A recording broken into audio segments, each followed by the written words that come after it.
As I mentioned last night, we were in practice and began talking about this defending and attacking in zone 1 off a goalkeeper restart with his hands.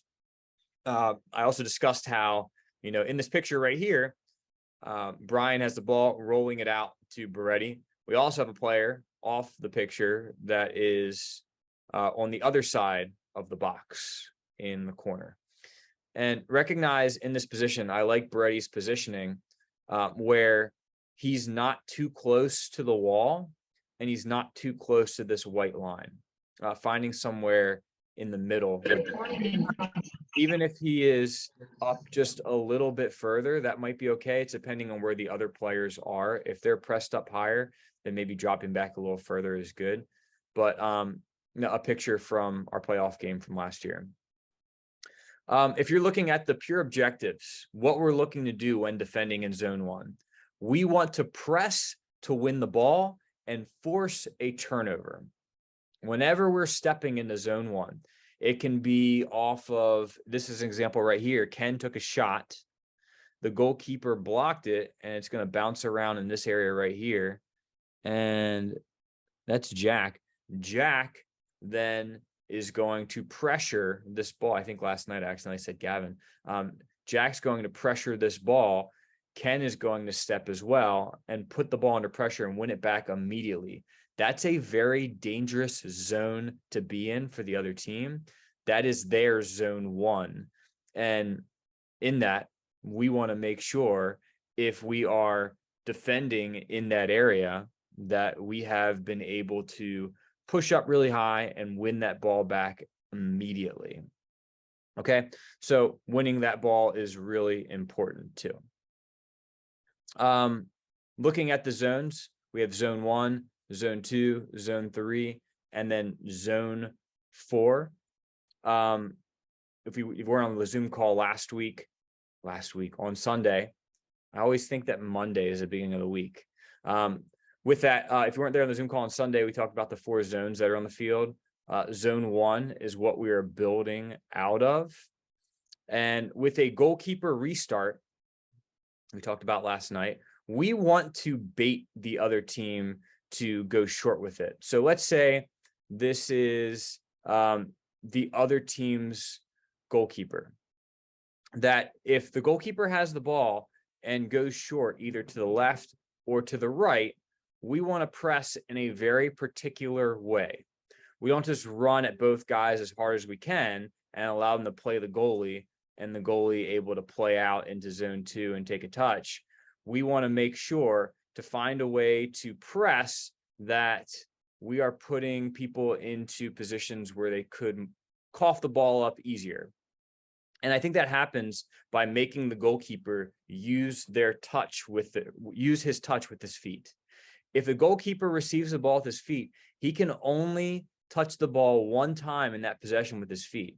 So let's say there's a player out here on the right-hand side. I wonder if I have a picture down here. No, that's fine. Okay, here we go. Let's say the goalkeeper rolls the ball out to the right-hand side. If we apply pressure on this player and the player is stepping, we want to make sure that that player is not just given the boards. If you put pressure on this player and you're in here, that player can just, if it's a good defender, can push the ball hard down the boards and run alongside the boards. Because then if you're playing defense on him, you would have to go through him in order to even get to the ball. So you want to take away the boards, not only so he can't beat you, but also take away that pass. Because if I'm defending and I'm in this position here, I'm assuming you can see my mouse, right? If I'm in this position right here, this player can just play a long ball hard along the ground right into this space right here for the target forward to pick up. So, if this player is receiving the ball, if all of these markers are all the other team, we want to be able to cut off the boards and we want to put pressure on them. So forcing them to the middle of the field will force them to more pressure, because what's going to happen is, even though we're putting marks on these two guys, if I'm stepping to this guy, my other defender that's with me is going to be sitting back just a little bit right in front of this yellow line. cutting off any pass that could be put in this area in here.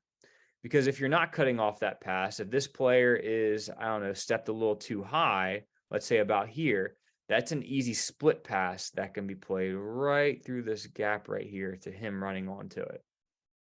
So he's cutting off that pass somewhere in the middle around the yellow line. So we have a player stepping, someone around the middle. That then will force the player to make an option. The player is either going to play it back to the keeper or is going to play a square ball. Okay. If it happens that you put pressure on that player and that player does play it back to the goalkeeper. So let's say this player passes back to the goalkeeper. This defender will continue his run, cutting off any pass to this player in hopes that this goalkeeper is going to pass the ball over here. Now, what happens sometimes, this goalie receives the ball here and just like plays a ball around the boards this way. He just like bangs the ball off the boards and it rolls around over here if he gets stuck under a lot of pressure. Or if the keeper is really good with his feet, he gets the ball, plays out this way. When that happens, this player that initially applied pressure here, he went to the goalkeeper. He now drops in. And this player that was dropped in applies pressure, trying to cut off the boards to this pass right here. Now, with that being said, if we're able to stop them and they can't advance the ball to zone one, in their zone one, then the only pass that they can play is to this player across the field. If you're cutting off the line, they can't get out. They're not allowed to play the goalkeeper again. Some players and some teams will not know this rule, and they'll just play the goalkeeper again, and the goalkeeper will end up either touching the ball or maybe not. Last night, the ball was played back to Brian in one case, and he knew the rule and didn't touch it, and they lost possession of the ball in a very dangerous spot. So, if you end up playing this ball across, what's really important is, I mentioned this ball, and it happened a lot last night, and I was glad you guys started to recognize it and celebrate it, that when this ball is played here, if the goalkeeper goes here, if this player does decide to make a diagonal pass through to this player, it needs to be first time. And it needs to be on the ground through, which is another reason why we used the boards very frequently last night. For the first maybe 20 minutes of practice, we were just banging the ball off the boards, first time, getting used to seeing how the ball bounces off the boards and being able to play that first time pass on a surface that maybe we're not used to, with a ball that maybe we're not used to. Anyone in the chat? Oh, that's so with that, let me get out of the chat. This player, as they're defending, is going to try and push them around this way. Now, this is only on a goalkeeper restart, and they're going to break the pressure sometimes.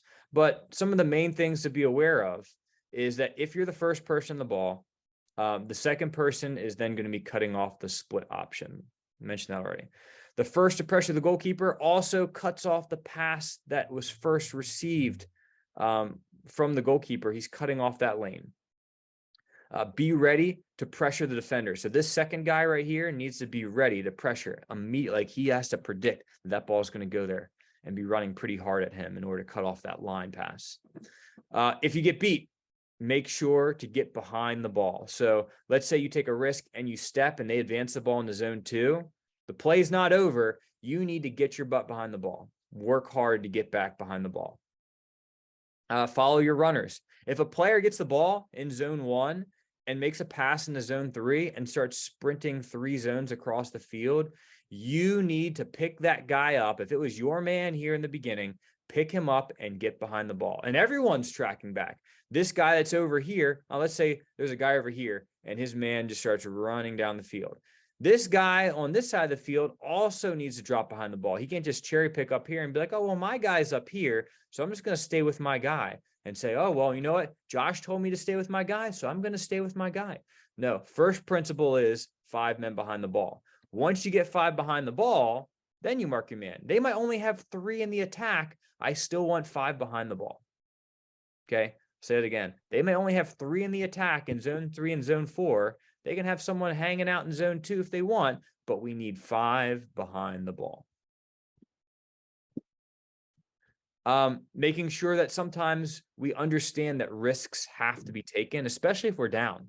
we have to take some risks in pressuring in zone 1, because we might win that ball in zone 1 and get an easy shot on target. We want to bait short. Sometimes when we don't start off right on top of these guys, like our defensive guys aren't pushed up really high all the time. Sometimes we want the goalkeeper to go short against teams that we know might have trouble working the ball out of the back. We want them to go short. Let them go short. And then as soon as it's played in, then we press.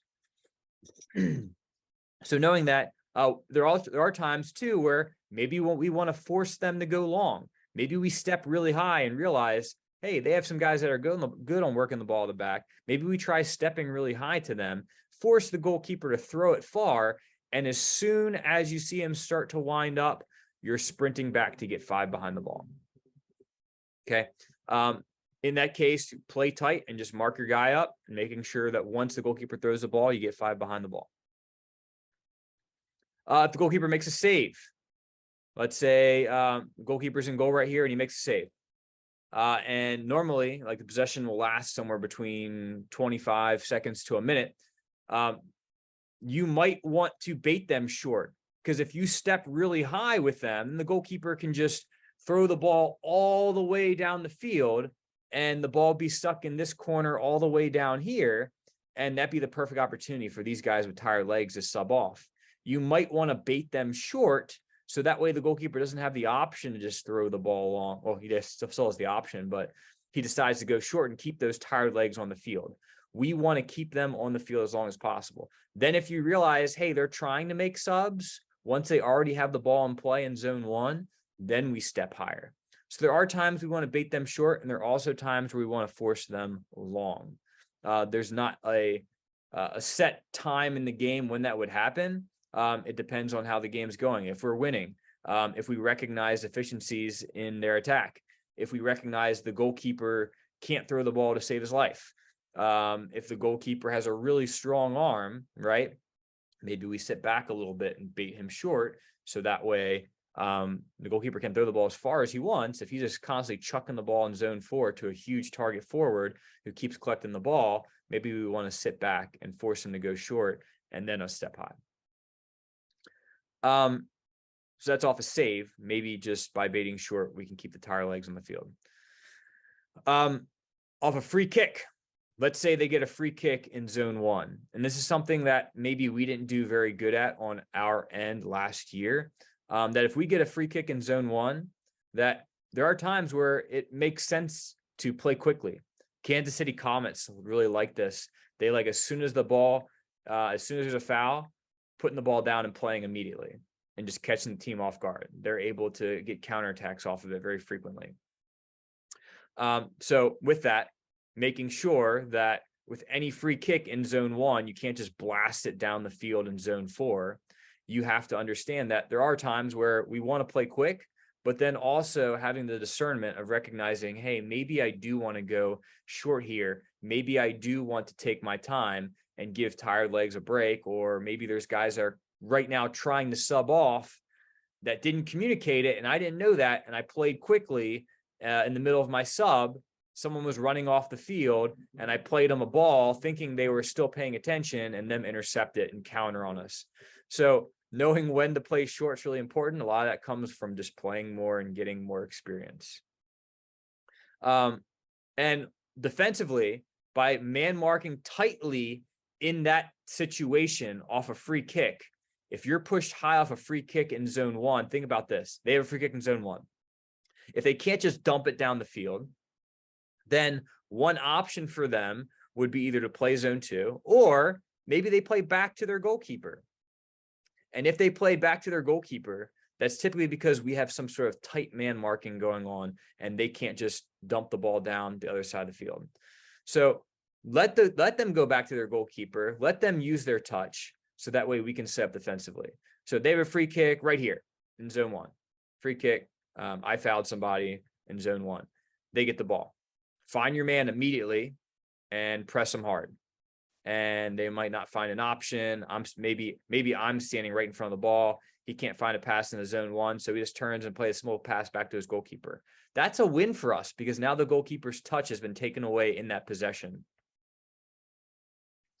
I know we're short on time here. What I'm going to ask is in about a minute, I'm going to ask that everyone leave the call and come on right back. But let me just add one last thing before leaving the call. We want to also, in defending zone 1, we want to regain possession we want to regain possession within 5 seconds. So press them for 5 seconds. If we lose the ball in this zone 1, let's say, I don't know, balls play up to me and I'm holding it up and I'm just weak and the guy just steps in, takes it away from me. I don't just say, okay, yeah, you can have the ball and back off and just sit back. 5 seconds of a hard press. As soon as I lose the ball, 1, 2, 3, 4, 5, we're all pressing hard and they beat the press and they're out right here. Then let's drop behind the ball. Okay. We set our line of confrontation before the game. We abide by that line of confrontation and we just drop. So with that first 5 seconds in zone 1, if we lose the ball in zone 1, win it back within 5 seconds. And there's some really good examples here of us winning the ball back within 5 seconds after losing it. Some really good examples. They're all video clips, and I encourage you to watch them. We're not going to watch them tonight together, but if you would like to, that'd be great. In watching these examples, these 5 examples right here, one, it might be even this one, Eric Espinoza is able to cut off a pass and win the ball off an intercepted pass, and then immediately step right in front of the other team's goal. They lose the ball and he scores a goal. That's the one where he celebrates, does a cartwheel into a backflip, right? Where we at? So he celebrated, he won the ball, and he scored off of it. That's awesome. That's a lot less tactical work that has to go into that. If we can score goals off of winning the ball in that zone and just by pressing them, that is awesome. And it saves a lot of the work of build-up play. I know it might be tiring when we're putting that work in defensively. You might not even touch the ball. Your pressure might lead to the other team banging the ball off the boards, someone else intercepting it, and then them playing a pass to someone else and that third guy score. And just because you pressed the ball, that might actually have happened because of your pressure. And even though someone else intercepted it, someone else played a good pass, and someone else finished it, you might be the reason why we scored that goal. And I recognize that. When I watch back the goals, I try to analyze the reason of why these goals happened, maybe what happened on the other team, why they didn't pick runners. What we do good is I try to celebrate that. Even after the session last night, there are a few other people that I want to reach out to. But even after the session last night, I reached out to a few players, not everyone that I have on my list, but I reached out to a few and just gave them a few notes of things that I saw that I liked. So I want to make sure, especially this year, to make it a point to celebrate good things when they happen. Attacking zone 1. That was defending zone 1, attacking zone 1. We want to advance the ball to zone 2 and beyond while in possession and avoid red turnovers. We'll talk about red turnovers in a second here. But really, if we're in zone 1, our goal is to advance the ball into zone 2. Now, zone 2 is a great place. There's a lot of awesome things that can happen in zone 2. Zone 2 allows us to dump a ball in a corner. Zone 2 allows us to build 3 out of the back, play a ball. Let's say there's a player here and plays a ball wide. He can then make a diagonal run and someone play the ball down the boards. That happened actually very frequently throughout the year, where this player would get the ball in the back, be the furthest guy back, play a ball slightly square and diagonal, him make a diagonal run through, get played through, and have the ball wide open in this area right here. So advancing the ball from zone 1 to zone 2 in possession. And in this case right here, this is an example of us getting possession in zone 1. We've pressured and won the ball. Now, what happens, right? How do we get the ball after just winning it, going the whole opposite direction? So obviously we have a goalkeeper restart if we have the ball in zone 1, pushing the ball out of zone 1, having the goalkeeper get the ball in his hands and move out. We talked about what we would do defensively on that. Offensively, if the goalkeeper has the ball, we want to have 2 guys wide. Okay, we want to have an option to the left, and we want to have an option to the right. So the goalkeeper gets the ball, rolls it out to his left, or rolls it out to his right. He also has an option to play the ball longer. Now, this is just one potential way of setting up. Okay, it's having a player somewhere in zone 2. I'd say in the middle of zone 2, if I were to draw a line right down the middle of zone 2, hanging out right there, that if they're too far back and they're checked into here, that's going to create unnecessary pressure. If this guy is dropped back all the way here, his man might just get confident and leave and just step in and apply pressure to these 3. They might take that risk. If he's a little bit more reserved and drop back, that allows these 3 to build out of the back, the goalkeeper and 2 defenders be able to play out. So he's hanging out in zone 2. The next guy, the second forward, it'd be nice for that player to be somewhere, I'd say the top of the circle on the other side of the field in zone 3. Okay. And then the last player, the 5th player, the target forward, is along this yellow line. He's just moving back and forth along this yellow line while the ball is in zone 1. Because technically, if he's hanging out way down here, he's useless. Okay, he's useless.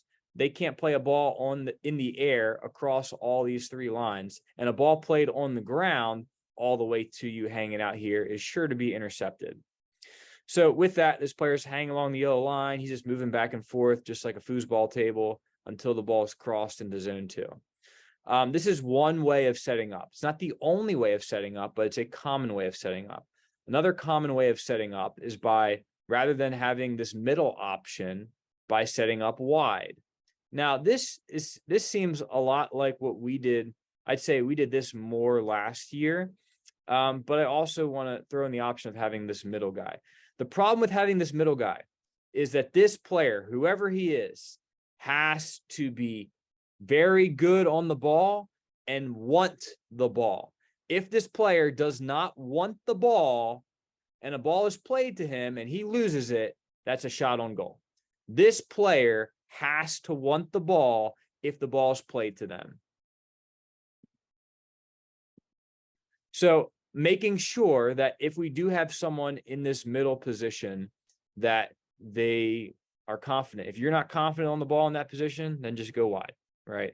So honestly, I wish we had more people that could play in the middle in this midfield position that could check and refute the ball. It's not for everybody. I got a question. Yes, what's up?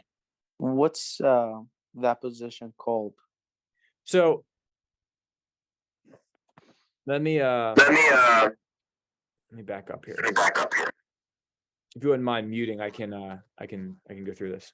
So when we set up, and I think it's in the other project, I have our normal setup offensively. Let me see here. Here we go. So typically, if we have the ball in zone 2, this is a setup that what we'll look like in zone 2, right? We have one guy that's back. We're building 3, and then moving on to this second forward here. Really, of these 3, there might be 2 of these guys that are defenders. There might be a time where 2 of these guys are midfielders, right? These 3 positions just kind of rotate through. It's nice to have someone that like says, hey, I'm more defensive, but this player could be your leading goal scorer on the team. It really could happen. It happens frequently where this guy gets the ball and plays wide and makes a diagonal run into this zone, receives it, and now he's advancing the ball into this left pocket and being able to take a shot. So just because this isn't like your static formation, it's not like, all right, this is my right back, this is my left back, this is my center back. It's not how it works. These 3 guys are rotating. So when that does happen in the game, if I'm moving back to the example that we had, you're asking what this position is. That's one of those 3 guys. So someone that's comfortable on the ball. So that's the main thing is you might say, hey, I'm a creative player. I want to be someone that gets in the attack a lot. You might end up being one of these players that are in these 3, right? Because you'll see the ball a lot. You see with the blast, Mello a lot of times drops back and gets the ball in this area right here. he'll get the ball, and then he'll find the target forward in here and make a run right around him. The target forward lay it off, and he's now taking a shot in a dangerous area. So, in outdoor soccer, you don't have a center back frequently play the ball to the attacking midfielder and then all of a sudden overlap everyone and go take a shot. That doesn't happen frequently. In arena soccer, the positions are a little bit more fluid. And that's why I encourage all our players to play futsal, because all the players on the field play defense. Everyone attacks.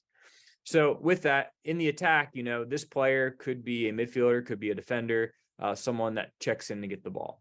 But if I say before the game, hey, look, we're going to start off on goalkeeper resets, we're going to start off in more of a box position, then that's what we're going to do. This might allow for some other iterations, which I'll explain right here below. This setup originally could lead to something that looks like this. And we'll go into this in more detail in some of the set pieces and some of the restarts in future weeks. And I don't mean to jump too early, but there are times where the goalkeeper gets the ball and these two players immediately, as soon as the goalkeeper is handed the ball, sprint as fast as they can. They'll sprint towards the middle and then jet out toward the wide position. And these players have defenders that follow them. And then these guys can slide up easier, hopefully unmarked, receiving the ball. So really, they're just interchanging positions. The guy that starts here might be checking back to get the ball. This player might end up diagonally all the way across here. And let's say he makes that run and he's not marked. The goalkeeper might just throw the ball out here and him go down the field. So this year, we're going to focus a lot on those goalkeeper restarts and making sure we have plays set up, right? If we call this X, if we call it play 1, play 2, play 3, and the goalkeeper, before he's thrown the ball, goalkeepers start with the ball in their hands. So the referee has the ball, right? He's about to restart it. Goalkeeper will signify before he even gets the ball, right, what play we're going to run. And maybe we talk about that pregame. Maybe we talk coming off of a reset or out of a quarter, what we're going to do. This is a way to get out of the press that I mentioned yesterday. We did this. Actually, no, sorry. This isn't one we did yesterday. This is one that the goalkeeper starts the ball. The green arrows are the ball movement, and the yellow arrows are the players' run that they're making. So in this case right here, the goalkeeper starts with the ball. Okay. He rolls the ball out to this player right here. The goalkeeper then runs out and occupies this position. Now, if they're man marking, if the other team's man marking, notice this. We're going to set up 1, 2, 3, and 4. There's reasons behind each of these positions, which I'll get to, of why they are where they are. But if they're man marking and they're just constantly playing man-to-man defense, by setting up like this could isolate a situation that's beneficial to us. If our goalkeeper is confident in making this run and playing the ball out, it will work. Goalkeeper rolls the ball out. This guy receives the ball. As he rolls it out, he's running out to this position right here, which there shouldn't be anyone anywhere near him. So this guy gets the ball. He might be pressured, but then he plays the ball to the goalkeeper. The goalkeeper advances the ball into zone 2, and then is able to play an uncontested pass into zone 4.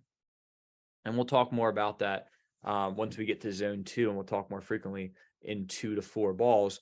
But the reason why these players are set up where they're at, let me explain. So this player right here was originally this defender. So the ball goes out, the defender just pushes here.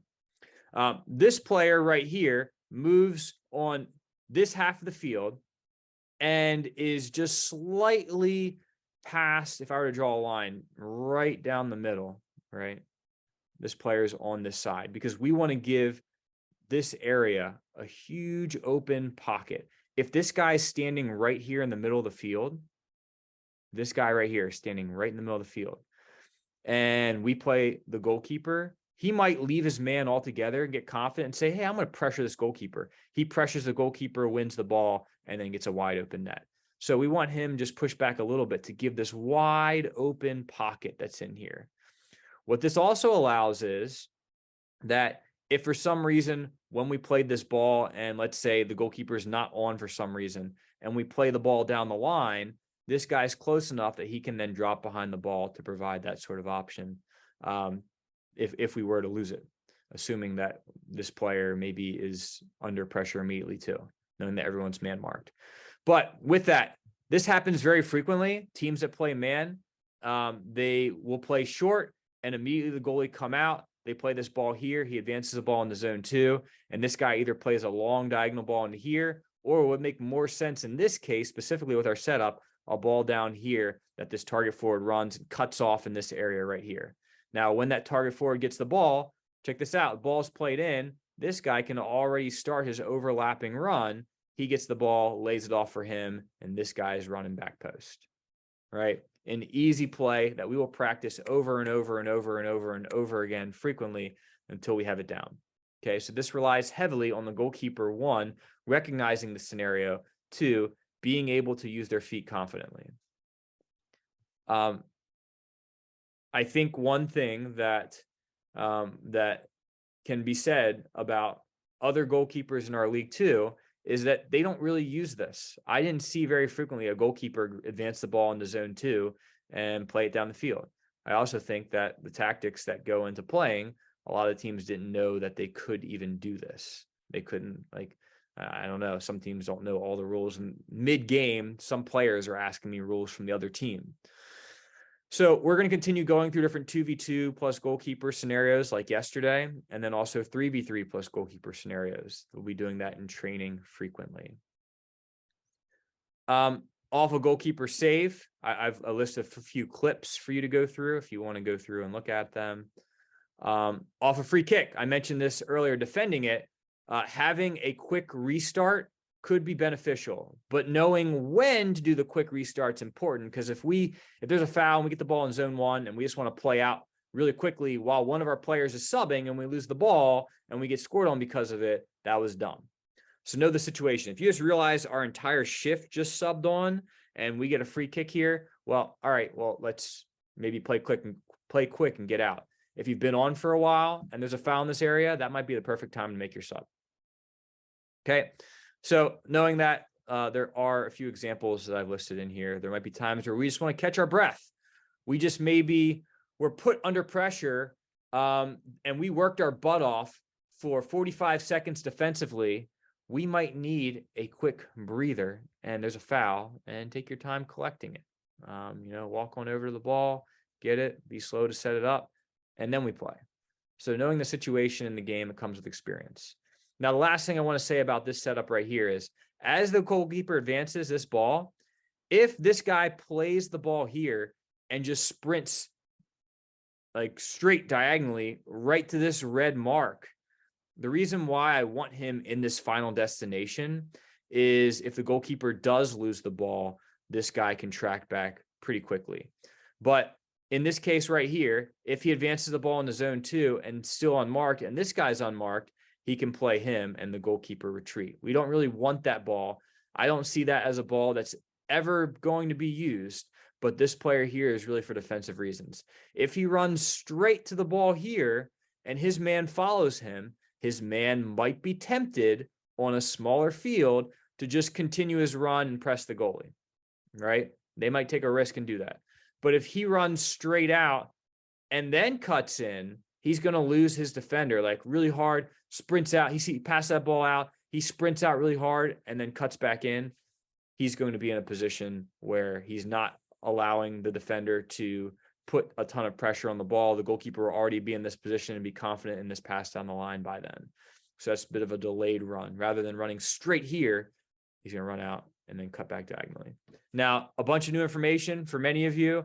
I'm going to constantly go through this over and over and over again. We're going to have Zoom calls once a week throughout the season.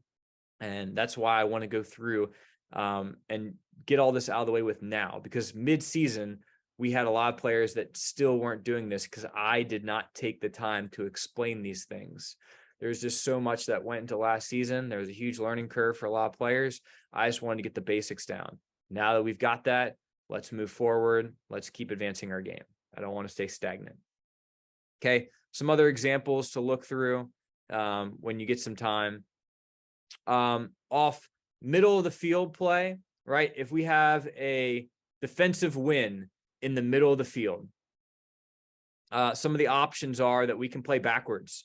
So let's say they're pressing, they're taking shots on goal, and the ball bangs off the wall, and we collect the ball right here. They might step immediately. They might drop behind the ball, but we need to know we have options. We might be able to play out quick and move up the field. We might have to play back to our goalkeeper to relieve that pressure and get people to push up.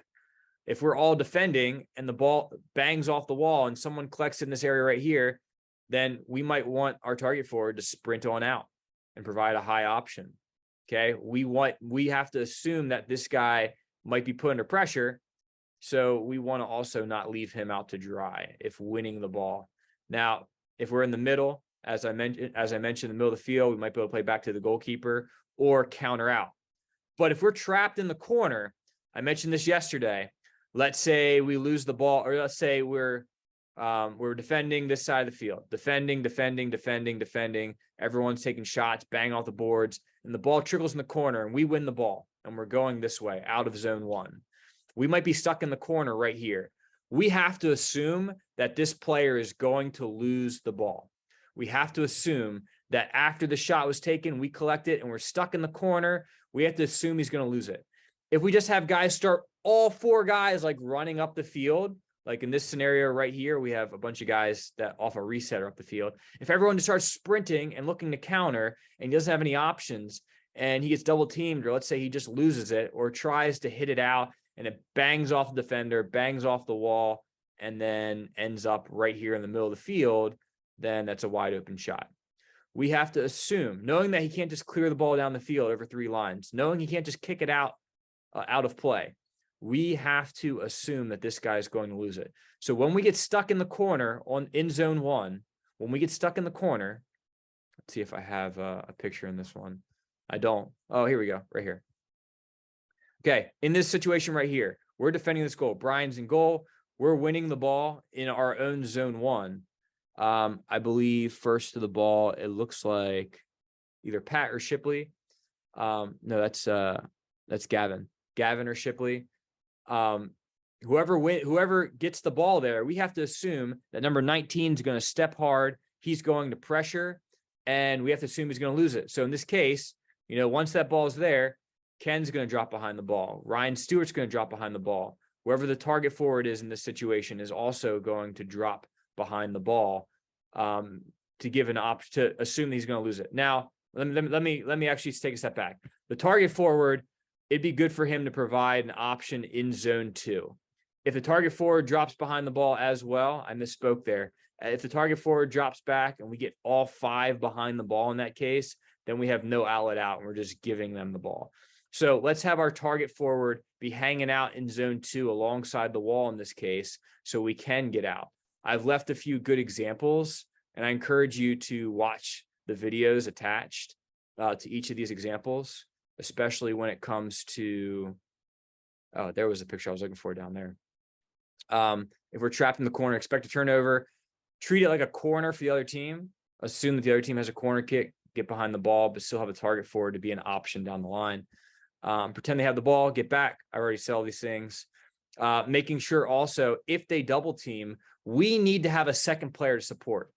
So in this case right here, if number 19 stepped to the ball and number 10 also stepped to the ball, and it was just Shipley versus these 2 players, we also need to have a second player versus their 2. Because what happens is, let's say Gavin is not there. I keep calling him Pat. If Gavin isn't there, and let's say Gavin's over in this area right in here, and they just double team Shipley, and let's say 19 bangs the ball off the boards and 10 collects the ball, he's wide open for a shot. But if we send 2 as well, these 2 guys are marked, knowing that the ball does pop out, that there is someone that's able to step immediately to that player. All right. So moving on to the defensive line of confrontation. Okay. There are times where we will set our line of confrontation at the beginning of zone 2, so zone 1 going to zone 2, we might set a line of confrontation. And what that means is we might say, all right, guys, we are not going to press them in zone 1. Later in the game, maybe some tired legs, maybe we have some injuries, maybe they're really good at breaking out of zone 1. We might want to set a line of confrontation right here at the yellow line. Okay. When that does happen, let's abide by it and let's not force them into zone 2. Not allow them into zone 2. So ultimately, if we go back, we don't want to let them get into zone 2. Now, different types of turnovers, right? These were things that were never explained last year that are my fault.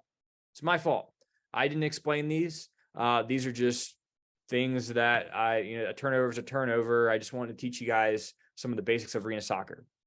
But there are different turnovers, and they've been labeled by color. Not everyone calls them the same things. This is the terminology that I learned. So this is what I use to this day. Maybe they call them something else somewhere else, or something else somewhere else. But this is what we're going to call them. A red turnover. Let's say we're in zone 1 and we just kick the ball out, kick it over the net, and it goes over the wall. That's a red turnover, meaning do not do that. Red stop sign, do not do this, because then they have a free kick, top of the arc, easy kick. Okay, so that's a red turnover. And any turnover in general in zone 1, let's not turn over the ball. If we're stuck here in the corner and like we're just trapped, can't do much with it, I'd rather lose the ball in zone 2. And that's an orange turnover. It's not great, but I'd rather lose the ball in zone 2 than I would lose it in zone 1. If I lose it in zone 1, then, that's just an immediate shot, or it might be a great opportunity for them. So if I'm able to get the ball in zone 2, maybe I'm stuck in this corner right here, and I just start advancing the ball in the dribble in zone 2. I'm able to get into zone 2 and then just pass it down the line to zone 4, right?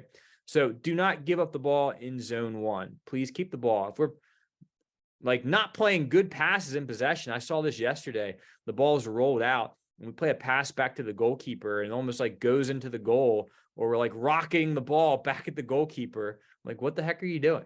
Be careful when passing the ball to the goalkeeper. Goalkeepers in general don't have the best feet.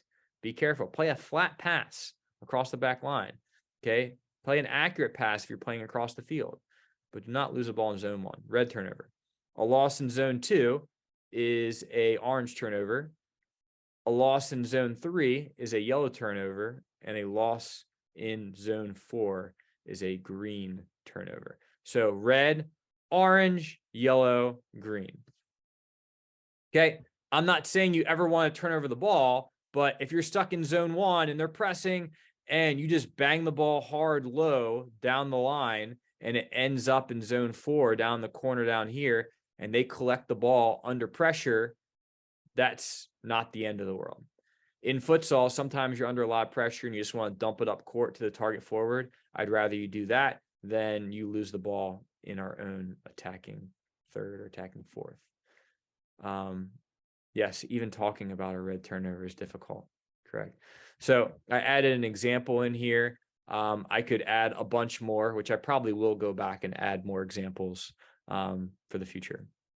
So red turnover, like I said, some teams might call it other things. This is a terminology that I learned when I first started playing the arena game. Red, orange, yellow, green. You don't want to ever turn over the ball, but if you have to turn over the ball, I'd rather you lose it in zone 4 or lose it in zone 3 or lose it in zone 2. Regardless, in any turnover, if the other team gets the ball, find your man and drop 5 behind the ball. Okay. Find your man and then drop 5 behind the ball in any sort of turnover. Now, if we lose the ball and I don't know, let's say this guy in zone 1 gets put under pressure and he plays a hard ball down the line, ends up in zone 4, and everyone's being tracked and we all step up together, we can press them for 5 seconds in this zone over here, but they're going to have more options. It's going to look a lot better for them if they're collecting the ball and we're slowly pressing up the field, getting into our positions. Okay. So that leads into the assignment. This is where you guys are going to work and do this stuff. So just like last time, open up a Google Doc, a Word doc, notes. I don't care if you take out a piece of paper, right? Paper does still exist. Take out a piece of paper. You can handwrite if we want to, answer each in around 3 to 5 sentences. I've clipped a lot of goals and things that have happened. And I said, watch this goal from San Diego Soccer's versus Chihuahua game from last season. Give me a play-by-play of what happens. Don't just say, oh yeah, a guy got the ball and took a shot and he scored. No, like break it down with your knowledge of zones. So tell me, hey, look, he collected this ball in zone 1. I'll give you an easy one here. Here's what happens.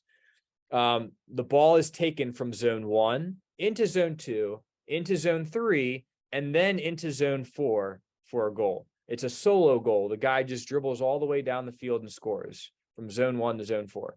Now, there are reasons why that actually happened, which I'm going to ask for you to explain, but it is pretty uncommon for an individual to carry the ball, especially on bigger fields. Chihuahua has a very small field, like the Blasts field, but it's very uncommon for an individual player to take it 1, 2, 3, 4, or even a team to advance the ball 1, 2, 3, 4. More typically, you see someone get the ball in zone 1, play to zone 2, and then 2 dumps it in the corner to zone 4. Then zone 4 then drops the ball back into zone 3, and now we have possession in zone 3. You don't see teams break down zone 2, get into zone 3, keep comfortable possession, and then get the ball into zone 4 for the back post tap in. This doesn't happen like that. It can happen, but it's not common. So, here's another goal from a Tacoma Stars Blast game. Give me a play-by-play of what happens. What does the attacking player do well? What does the defensive team do poorly? Okay, another goal. And this down here, there's one from the Florida Tropics versus Dallas Sidekicks game. Give a play-by-play. So really, I want you to look at this and say, now I know some of the names of the zones, some areas, maybe some areas I don't want to turn over the ball in, some maybe defensive principles of when to press, where to press, and see that even at the higher level of the MASL 1, that players are going to make mistakes. I said this yesterday at training, but the Utica City Blast game from this past weekend, Utica City gave up some awful turnovers. I believe 2 or 3 goals were top of the arc goals from just someone blasting the ball out of play. It was dumb, right? So even at that level, some rookies are getting used to the game and doing dumb stuff. There were new players that played for the Blast the other day. It was their first time playing arena soccer, and they're still learning some of the rules. So I don't want to be too hard on you guys, but I want to get a lot of these mistakes out now. One of my students today, she walked into class. She always asks me how my day is going, and she really means it.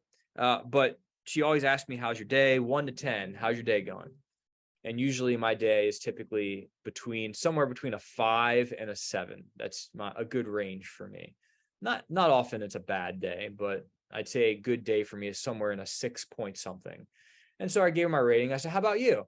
She goes, I'm kind of learning by making some mistakes here. I said, well, I'm not going to press and ask what mistakes you made, but are you glad you made the mistakes? She said, no, I'm not glad because I don't want to make mistakes. And I said, well, if you don't make mistakes, then you're not going to learn. She goes, yeah, well, I wish I would just learn before actually making the mistakes. And in theory, that sounds nice, to not make a mistake and learn from it before it ever happens. But sometimes the best way of learning is by making a mistake, having something heartfelt, thinking, wow, that stinks. I can't believe I did that. That was a dumb mistake. I'm now going to think about that for a few days. I'm going to mull on it, and I'm going to do better next time. Tonight, well, I guess it's already past tonight in Qatar, but think of the Spanish players that missed a penalty kick, right? Think about what they're thinking about. There's only probably one thing that's rewinding through their head over and over and over and over and over and over, just replaying over and over and over is, hey, I missed a PK. Hey, I missed a PK, or my PK was saved. Over and over and running through your head. And it should hurt. If you have the ability to just purge that from your memory immediately and not think about it, then one, you're probably not taking it seriously. And two, you're probably not going to learn from it. It makes me frustrated when I first started coaching high school soccer, how sometimes players immediately after the game, like we weren't even like done the handshake line and guys are laughing and we lost the game. And I get so mad. I get so mad. We lost a game and people are laughing. Like, no, like it should hurt a little bit. I'm not saying go home and dwell on this for 2 weeks about, oh, I'm so upset that I lost. I'm so upset. No, but there should be like a few hour span or take a while where that hurts. When we lost to Fredericksburg after being up, what was it, 3 or 4 goals, and then we lost, that hurt. That hurt all the way into that night and into the next morning. It hurts to go to Northern Virginia and go and lose by a lot of goals, and then have to go in the locker room and then have to hear from people from the blast about it, laughing, going to training and having them laugh and be like, how did you lose that bad? I heard you guys lost. How did you lose by that many goals? That like hurts inside. It hurts having to post the graphic image of saying Fredericksburg 8, Baltimore Kings 7. That hurts. And if it didn't hurt, and I was just like, oh yeah, let me do this, everything's great, I might sometimes after the game, like just try and be civil, have conversations with players, but it really hurts me when we lose. There should be something in you that fights for that win. We're beyond, like I used to always say, you know, I would never be able to coach college soccer because winning doesn't matter as much to me as other teams. And that's because I care a lot about the style of play. I care about a good style of play. I care a lot about the character of the players that I'm surrounded by as well. With that, we've advanced to as a club to a point where we need to get results. In the same way that no matter how attractive your style of play is, no matter how many passes you complete, I love possession soccer. I love the beautiful game of keeping the ball, moving the ball, being creative. But if you're not putting the ball in the back of the net and you're losing games at the next level, if you're a coach, you're getting fired. And if you're a player, you're getting replaced and they're bringing someone else in to score goals if you're not. Plain and simple. So with that, you know, if you're a forward and you are not scoring goals on this team or not involved in any offensive contribution whatsoever, game after game, if you're a defender and you get beat every single time, if you're a goalkeeper and you're letting up stupid goals every single game, that needs to, one, hurt you, and two, you need people to hold you accountable. In today's day and age where everybody's so soft and everything is so spoon-fed to everyone, sometimes you need to be held accountable. And I'm going to do it out of love. It might not seem like it in the moment, but I do it because I care about you and I also care about this club. So with that, if I'm in your face about something, or if I ask you guys to get on me about things too. Don't let me skate away with things if I do something wrong on the field. I'm still a player here, at least for the next few years. I'm going to make mistakes. Hold me accountable. I want to be held accountable. I might tell you to go do something, and then I make the same mistake because I'm still playing. As a coach, you can tell someone to do something and never make that mistake. But as a player, I might go out there and make the same mistake. And I'm like, oh my gosh, right? That makes me feel even worse. I noticed that. That doesn't go unnoticed. So with that, why are we spending all this time together? Why are we doing all this in the preseason? It's to get all that dumb stuff out of the way with so it doesn't happen during the season.